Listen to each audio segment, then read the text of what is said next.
Maithili express की शानदार प्रस्तुति।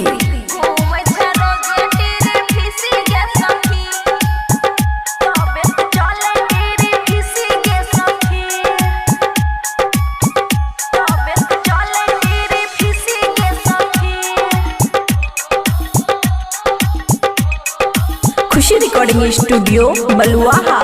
हे गए बोलने के कल को कटनी तोहर के कल को दाउनी घूमै छै रोजे टीरी फिसी गे सखी, घूमै छै रोजे टीरी फिसी गे सखी, घूमै छै रोजे टीरी फिसी गे सखी के कल को कटनी तोहर के कल को दाउनी घूमै छै रोजे टीरी फिसी गे सखी।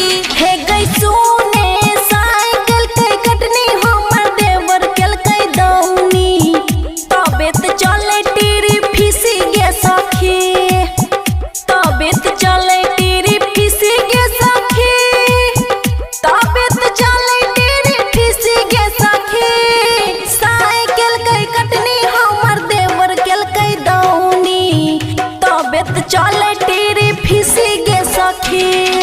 DJ good Madhubani, DJ good Madhubani. चूल्हा घर में जरै गे सखी के कल को कटनी तोहर के कल को दाउनी घूमै छै रोजे टीरी फिसी गे सखी, तबे त चले टीरी फिसी गे सखी। मिक्स बाय अमन अक्के।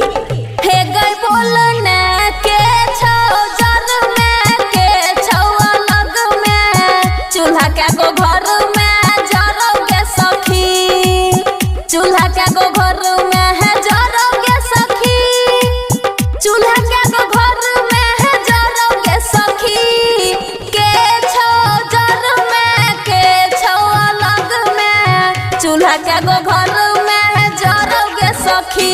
हे गई सुने सब छै जर में कही गे घर में चूल्हा एगो घर में जरै गे सखी, चूल्हा एगो घर में है जरै गे सखी, चूल्हा एगो घर में जरै गे सखी।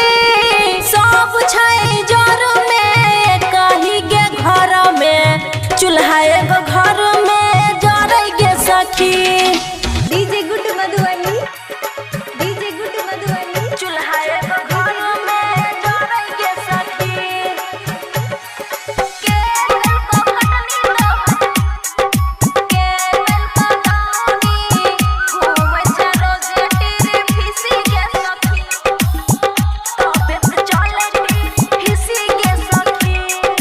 खुशी रिकॉर्डिंग स्टूडियो बलुआहा।